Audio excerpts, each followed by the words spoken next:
bột cái này bột cái bắt chê con á chị No. bắt chê con ạ No. lên bắt chê con lên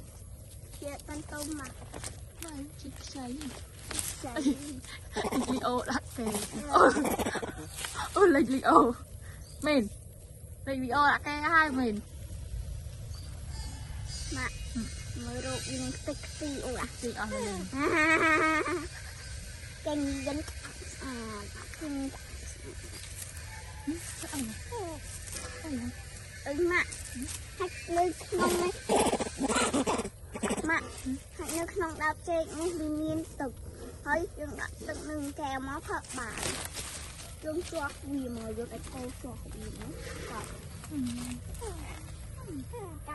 mọi đam chị chùi này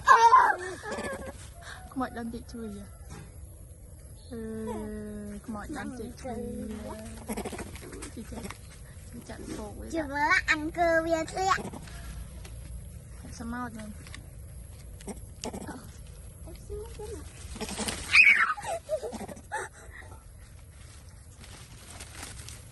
chỉ mà ăn cơ tí đó ăn cơ tí đó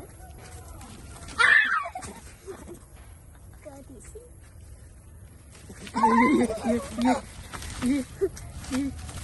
chặt đánh kê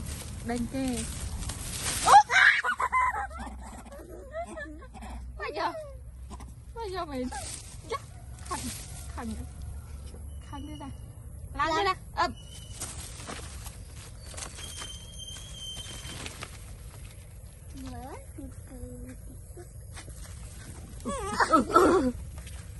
ơi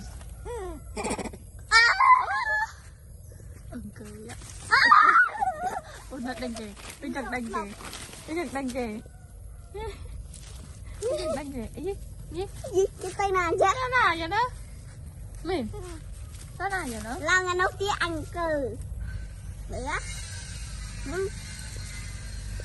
má ăn cơ á chứ mỡ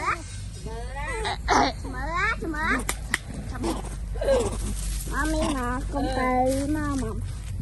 ấy dạ cầm đánh đi còn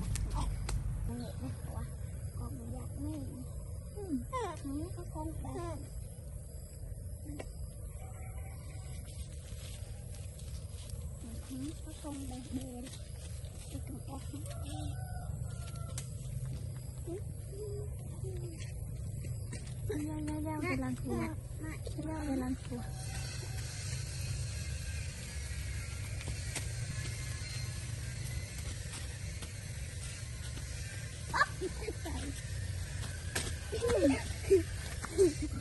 về mấy cái thợ đa ra là bầy mà cái đá ra được lấy đâm con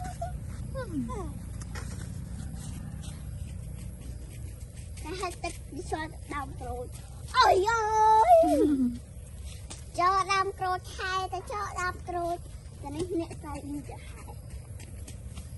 ơi chọn vô chuyện anh xin cho mắt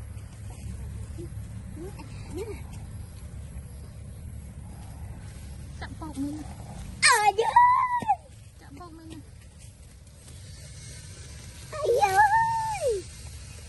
chạm bọc mình này mà vô bọn tao tia hả con ô mà tao tia tao tia bia con